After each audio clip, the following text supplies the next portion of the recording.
Access, an inside look at what it takes to operate Iowa's largest entertainment and convention facilities. This is Iowa Events Center All Access from Iowa Everywhere.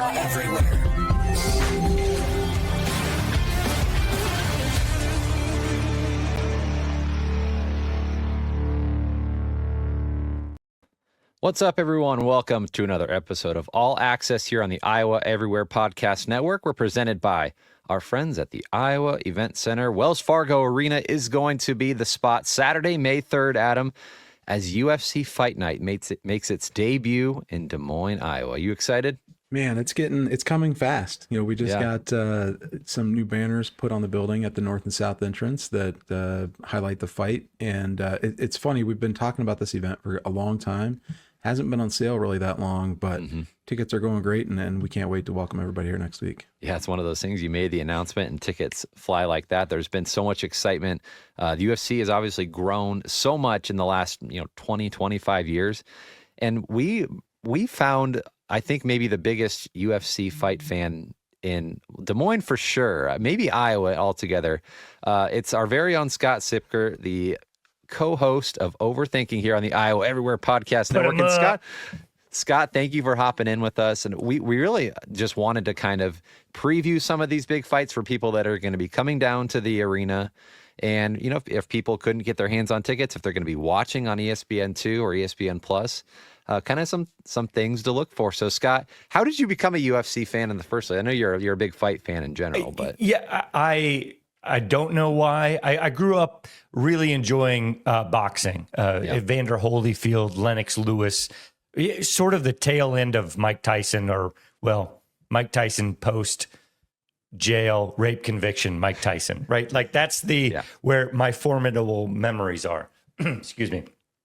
But then, boxing really fell off there, and I lost interest. But UFC was coming up at the same time, and I remember John McCain calling it human cockfighting and the 60 minutes and everyone stay away.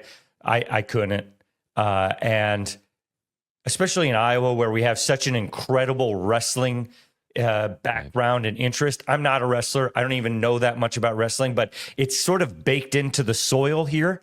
And so that sort of competition, mano a mano, just it speaks to me. And really, in all the sports, the greatest stories are always the fighters versus fighters, because there's nothing more on the line in any sport than when you get into an octagon or a ring and you put those fisticuffs up. We'll get into one of these fighters who does have a very strong wrestling background, and somebody that people here in Iowa probably are familiar with in Bo Nickal, who's going to be on one of the main card fights, right? So co-main event. This is an incredible card for a fight night. So it just a little background. I don't want to be too pedantic here, but the UFC, they have sort of levels of cards. You have your pay-per-view, which are your top of the top, once a month. Those are in huge, big cities usually that have good cards. Then you have your fight nights, which are middle tier, and then they have Apex cards, which are only in Las Vegas, and they're sort of soulless. They're not in front of a crowd. So you imagine that the competition level is not so high. But we're getting that, hey, Des Moines, we are the nation's #1 minor league city. So give us a UFC Fight Night. We'll prove it. I know Adam and everybody over there at the Iowa Event Center, they're going to impress, and maybe one day we will get a pay-per-view right here. Although I'm not sure after this Netflix deal comes out in the UFC if we'll ever have pay-per-views again. That's a tease, a conversation for another day. Adam, what's the biggest thing you guys are looking forward to with having UFC Fight Night at Wells Fargo Arena? Yeah, I think it's just a chance it's a big stage, right? We look at this on the same level as NCAA basketball. So it's something that hasn't been in Iowa for 25 years. They were in Cedar Rapids back in 2000. So it's the first time being in Des Moines, first time back in Iowa for 25 years. And like Scott said, the card, everything I've been hearing about, I'm not a huge fan, but everything I've been hearing about how good this card is. And so I think for us, it's a long event. The event starts at 6 o'clock, probably going to end around midnight, somewhere like that. It's a long, drawn-out event with a lot of different fights, a lot of in-between action, selling a lot of beer. So we're looking to to service the fans that are here in the best way possible so that UFC has a good impression of Des Moines. All right, Scott, let's dig into the card a little bit. I think we'll probably hit on the two big ones, and then Iowa's own Jeremy Stevens returning. We'll get into him. And Little Heathen, how his career has kind of unfolded and where he's at in his career at this point. All right, so the big one everyone's looking forward to is Sandhagen Figueiredo, right? Figueiredo. Okay. Figueiredo. Talk about these two fighters, what people can expect with them. The cool thing, too, Adam, is with UFC, sometimes you're matching people with two different fight styles. So, Scott, talk about these two guys and what they bring. Yeah. If you haven't ever gotten into mixed martial arts before, what Matt just said is true in boxing and it's in MMA, which is that styles make fights. And Figueiredo is the former flyweight champion, which is 125 pounds, incredibly violent. He is called the God of War, right? An incredibly violent puncher, striker. Cory Sandhagen, though, is a taller, lankier striker. And so it's going to be a really fun matchup between the two of them because they're going to come to the center of that octagon and they're going to start playing chess with each other, except with their fists and their feet. And we should see some haymakers thrown in that sucker. And both of these gentlemen have incredible jaws. They can absorb some serious violence into that jaw. So this one it's a 5-round fight. I'm expecting this one to go the distance and to get your money's worth if you're out there, Wells Fargo Arena, to check out a very important 135-pound match. If these two, whoever wins this is going to put themselves in a position where they could be looking at a title fight and maybe one more fight after this. So Figueiredo is Brazilian jiu-jitsu. That's what he fights, kind of like. Is that what you call his style? Yes. He's from Brazil. I would say, though, when you get into these smaller men and the 125 pounds, the 135 pounds, they don't have as much power in their fist, right, as you do as you get bigger and bigger. So there's a lot. I've always found that it's more like watching two pistons go at each other. Pop, pop. And I'm not talking about the Malice in the Palace, although you could say that in this situation, right? They're just incredibly quick and able to just get in there, out, boom, boom. And it is always, especially in Figueiredo fights, you're going to get a good fight. And that's what ultimately you want. You don't need to know all the nuances of MMA to enjoy these fights. We all, deep down inside of us, are weirdly drawn to watching two humans fight. It's just now you can appreciate it because it's all done, hopefully, in a very safe way. This is how I rationalize it with myself. Hey, Scott, it looks like Sandhagen is a pretty heavy favorite in the fight. Did that surprise you when that came out? Figueiredo came from flyweight. He's just a little bit too big. They got to go through all these cuts, and it was just too hard for Figueiredo, the God of War, to continue to make the cut all the way to 125. Once he's gotten to 135, unfortunately, it's just not gone as well for him. He's also getting older. I would say he's past his prime. However, that, to your point, Adam, if Figueiredo is able, especially to finish Cory Sandhagen, which would be very difficult, that is going to set him up for a title run at bantamweight. And there's only been a handful of double champs in the UFC, 2 division champions, and Figueiredo could be one of those. That's why this matchup has such juice behind it, is because there's a lot on the line. And these styles, to Matt's point, really do make this fight. So looking too, so Figueiredo made his bantamweight debut in 2023, so not that long ago, and he's 3-1 since. He's coming off a loss to Peter Yan. Yeah, who is like probably one of the best bantamweights of all time. So it's not to get pieced up by Petar, as they call, then it's not embarrassing. But Figueiredo, it does seem like he's slowing down a little bit with the age. Mm-hmm. We're going to find out when that Des Moines crowd juices him up, though. Maybe he's just going to be back to old Figueiredo. So he's 37, Sandhagen's 33. So you're looking at some guys that are really kind of in their prime to maybe late prime of their years. Yeah, and Sandhagen's you'll see the size difference between the two of these folks. Sandhagen has the height and the range. It's going to be interesting because the only way Figueiredo is going to get that, he's got to get inside. and he's going to have to take some chances. That sets up for a great main event. May 3rd. All right. Fargo And then, Arena. so then you're calling it the co-main event. Is that right? The co-main event. That's correct. So Bo Nickal versus De Ridder. I don't know De Ridder's first name. Reinier de Ridder. RDR. We can just call him RDR. RDR. Okay. So he's fighting out of the Netherlands, and he's 19-2, but Bo Nickal's 7-0, and he's off to a pretty good start in UFC. You are right now, everybody, I want you to know that no matter what happens at UFC Fight Night Des Moines, what happens in Bo Nickal's match is going to be the headline carrying forward. Bo Nickal is an up-and-coming, rising phoenix in the UFC. The UFC Bo Nickal has a lot of critics because they think the UFC's just been handing him tomato cans. And that's why he's 7-0. They think he's gotten the golden boy treatment. The audience, the crowd does not like Bo Nickal. They think he's gotten the silver spoon treatment, the Dana White privilege, as we call it.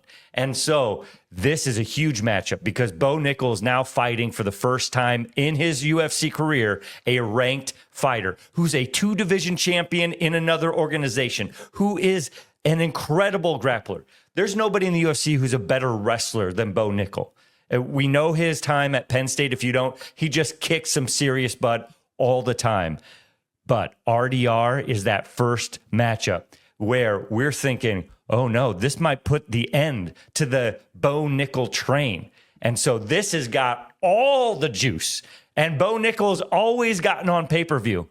This UFC is putting him in Des Moines as a co-main event on a fight night, not a pay-per-view. He's a huge potential star. This right here is a reason to tune into UFC Des Moines. Bo Nickal. That'll be cool to have a guy with that kind of a wrestling pedigree. That'll probably be cool to have him in Iowa again. Like you said, a lot of people will know that name. Adam, I know you guys host the state wrestling tournament and stuff like that. So there'll be a lot of wrestling fans in the building, I'm sure, that know who this guy is. And there are a lot of WWE aspects to the boxing game, to the UFC game. And now UFC and WWE are owned by the same umbrella corporation, TKO. And so when you go there, if you're at Wells Fargo Arena, you get into it. And Bo Nickal is one of those characters. You don't need to know a lot about wrestling or jiu-jitsu or grappling or anything. All you need to know is pick a guy. Who's the good guy? Who's the bad guy? And root your face off for or against them. And you will have an incredible time. I'm curious, too, about how these guys go from like a wrestling background and make that decision to like their next step in fighting. Like how does somebody decide I want to get into UFC?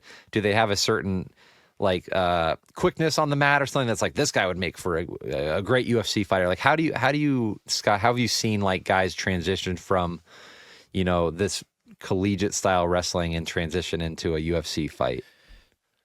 Wrestling base is probably the most important base to have if you're going to get into mixed martial arts. It is an incredible foundation. We haven't seen a ton of wrestlers from Iowa make the transition, which is something that I want to see happen. Certainly, as if Hoodoo takes off, we'll be setting up ourselves an MMA gym. We're going to start training up some of these kids who are incredible at grappling and get them to be world champions. We could do that here in Iowa. Everybody's path to UFC is different. You have incredible Olympic wrestlers like Daniel Cormier coming in and being a 2-division title winner.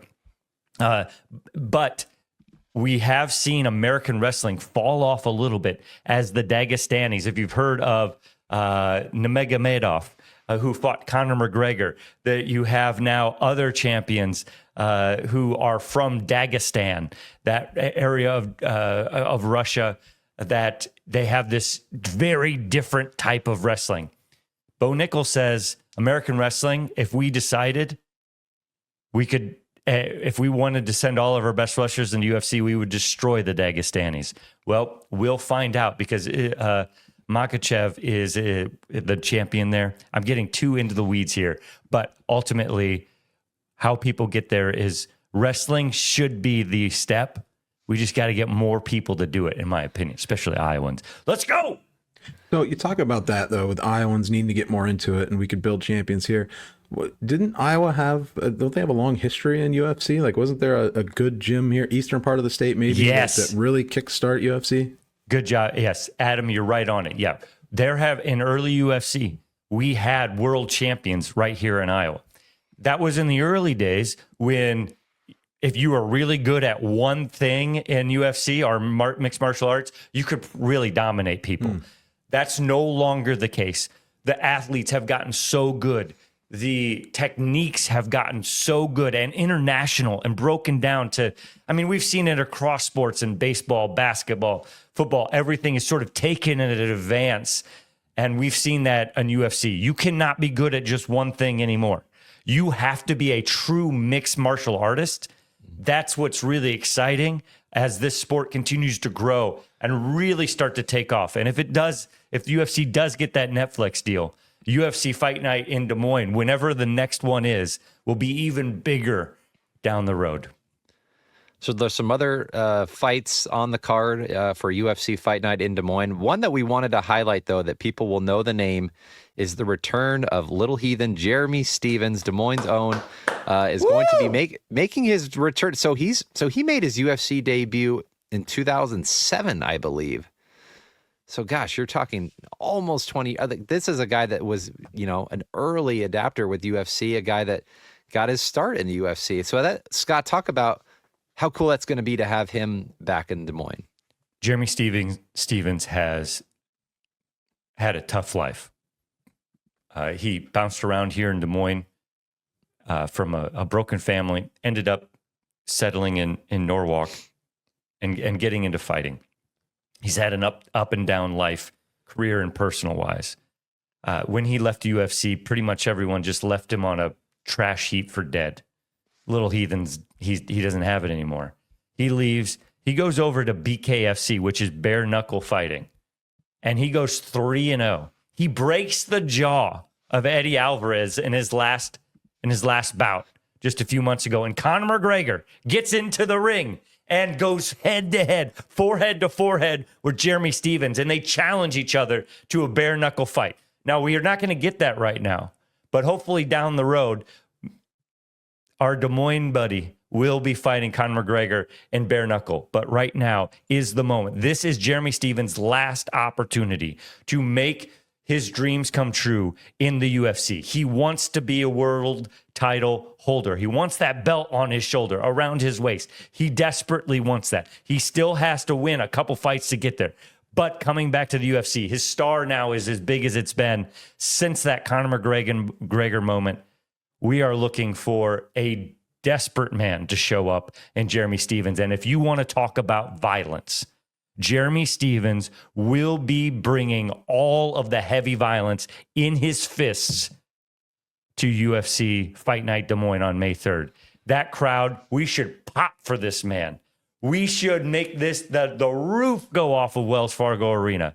This is the hometown boy with his last shot. And we just saw Rory McIlroy finally accomplish his dreams. Let's get Jeremy Stephens back up into title contention, and it starts on May 3rd. Let's go, Little Heathen.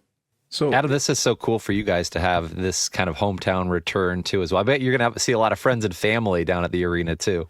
Yeah, we've gotten a lot of calls about Jeremy Stephens, once he was announced on the card, and then he wasn't on the website for a while. So we got a bunch of calls wondering if he was taken off the card, and he's back on now. It was semantics on why he wasn't there. But there's a lot of excitement about Jeremy Stephens. I think you'll see him around Des Moines throughout the week. A little hint maybe down an iCubs game Tuesday night prior to the event. But, I think seeing somebody from Des Moines, how Iowans are, right? We love our own. We always look for that Iowa connection. And so I think this is a really big thing for the fight. Very cool. And one of to put a button on this, no one thought Jeremy Stephens would ever be back to the UFC. And it just so happened that the universe aligned where he gets to make his UFC shocking return in his hometown. That is movie stuff right there. So question about the bare knuckle fighting. So he leaves UFC, goes to bare knuckle fighting. Did he have to leave bare knuckle fighting to come back to UFC? Is he doing both of them at the same time? Like, how is that? Jeremy, he took this incredible gamble. Usually fighters will sign a contract that is so many fights. His last fight in BKFC in bare knuckle fighting, he didn't have a contract for a next fight, which is terrifying, especially in something as dangerous as bare knuckle fighting. You get hurt bad, you're out, you're done. But he bet on himself. He thought he could go out and destroy the legend of Eddie Alvarez, and he did. He broke his jaw. And because he bet on himself, the UFC saw that, and of course that moment with Conor McGregor, which took the internet by storm for a moment in time. Because of that, the UFC saw it, and they had this Des Moines card. And don't you underestimate the fact that the UFC knows Jeremy is from Des Moines and that they love putting people in their home area. It's rare you get to put them in your hometown. That's what's on the line May 3rd. There's a few limited tickets. You're going to want to be there just for this. This is going to be fun. And if not, tune in. Get your friends together. This is a great card. This is a really good card. What are you looking forward to most, Scott? So this will be your first UFC in-person event. What are you most looking forward to? What are some things that you're going to be keeping your eye on throughout the night? I want to feel the crowd. I want to feel this crowd. Usually a UFC crowd is a fairly educated crowd. Just like when you go to a high school wrestling match, people in the audience, they know the nuances.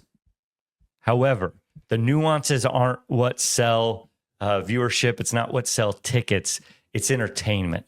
And I'm really interested to see how the fights go to keeping that energy. And then Adam, from your perspective, one of the things about fighting, whether it's BKFC or boxing or UFC, is there's this lull between matches.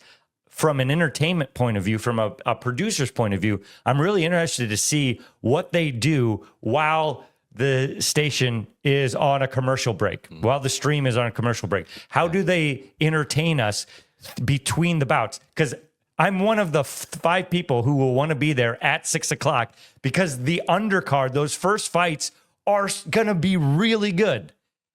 I'm interested to see how do they produce the show when it's not a television show. It's a show for us in the audience as well. Adam, this will be a new experience for you guys hosting a new event. I know you'll have, they'll be bringing in, monitors and stuff like in the octagon. It's like you'll have a whole new setup to put out there, and it'll be something that you guys will be a new experience for you guys as well. New experience for us, and keep in mind we have WWE the night before, and so This is one of those TKO weekends. This weekend, prior to our fight, they're in Kansas City, and TKO also owns PBR now as well.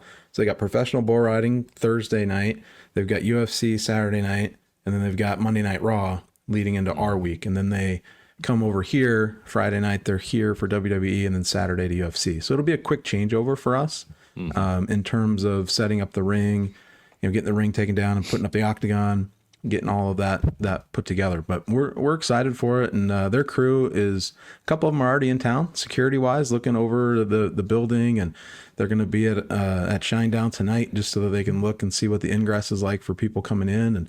And we hit the ground running Monday morning with some security walkthroughs. Very cool. I know we talked about this on a past show. Any update on weigh-ins or anything like that? Are they going to do any sort of public? Is that going to be all? That'll be off-site. So they like to do that at the venue, but with the WWE the night before, they won't come into the building until Saturday morning. So weigh-ins, not exactly sure what the plan is there, but that'll be Friday morning. It won't be at the arena. Interesting. Cool. All right, Scott. So Saturday, May 3rd is the date. Wells Fargo Arena is the place. It's going to be cool to have this event here. And again, if people are still interested in tickets, Adam, I know you said there's still some available. They might open a few up to the week of. Yeah, so tickets are still available at HiVTix.com. There's some tickets in the upper level, as well as some platinum seats down low, close to the action. And then, once the production gets set up, we had Brooks and Dunn Thursday night, and they got here in the morning, they got production set up, and they were able to release like 200 tickets that morning for the show that night that were right next to the stage. So it all has to do with sight lines and making sure the production gets in and set. Once that happens, if there are seats to open up, they will. Awesome. Cool. Well, Scott, thank you for sharing your expertise on UFC with us and giving us a little preview on the fights to come. Well, I really appreciate it. And in closing, I know UFC is not for everybody, and it's never going to be, and it's not supposed to. So don't feel like you're doing something wrong if you don't like it. But this is going to be a fun event. It's going to be unexpected. It's going to be violent. It's going to be intelligent, on the feet. The way that these fighters now have to play chess in the moment, it becomes more and more intriguing because it's up here now. Yeah. This is what matters as much as this or kicking of the feet or the grappling. That's how high level MMA has become. And there's no better promotion in the history of MMA than UFC. And they have chosen Des Moines right here to come and bring one of their fight nights. Let's rock it, Des Moines. Let's rock this place. There he is, UFC expert Scott Siepker, also the co-host of Overthinking right here on Iowa Everywhere. Thanks, Scott. Appreciate it, man. Thanks, Scott. Thank you. All right, he is Scott Siepker. That's a nice little preview, and I will be just curious to see how this looks. You know, I don't know if I'll be able to attend in person like a lot of our viewers, but it'll be fun to watch too and just see how this spectacle, how they present Des Moines, how they present some of these storylines too. And like Scott said, this is a great card, so it'll be cool. Yeah, I mean, Scott showed the passion, right? Like he showed the passion of people that really are into UFC. They follow it. They watch the pay-per-views. They watch the fight nights. That's what I think we're going to see is a lot of people here, probably a mix, people that are Scott's passionate level, and the others that they know it's a big deal. They just want to see what it is and maybe get into it at this point. So I think it's great that UFC has come to a new market that they haven't been to in a long time, and we're looking to take advantage of that. Well, we mentioned it too. The night before UFC will be SmackDown, Friday, May 2nd, 6:30 p.m., and there's still tickets available for that at HiVTix.com too, right? Yep, tickets available for that. They're going well. It's going to be they just came off WrestleMania, 2-night WrestleMania, getting into SmackDown on May 2nd. That'll be a great event. Some good storylines to follow there. And then tonight, Friday, April 25th, is the Shinedown concert, as we mentioned, with special guests Beartooth and Morgan Wade. Wells Fargo Arena is going to be rocking back-to-back nights concerts, and then followed up by the Barnstormers on Saturday, right? Yep. So we're opening the tour for Shinedown. So this is the first stop on their tour. Last night's show with Brooks and Dunn was the first stop they've had after a brief break. So we're looking forward to getting Shinedown in here. You know, that new energy of a new tour going out, and you get them fresh on their first night. Should be a lot of fun tonight. All right. Well, stay tuned. I know you guys are going to have some big announcements coming very soon.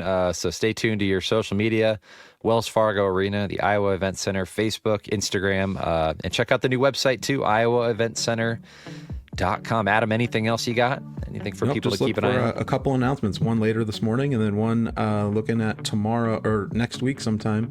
We'll have another big announcement for the fall. Awesome. Again, you can find tickets to all these events at HiVTix.com. IowaEventCenter.com is the place. All right, for Adam Flack, for Scott Siepker, I'm Matt Van Winkle. Thanks so much for tuning in to another episode of All Access here on the Iowa Everywhere Podcast Network.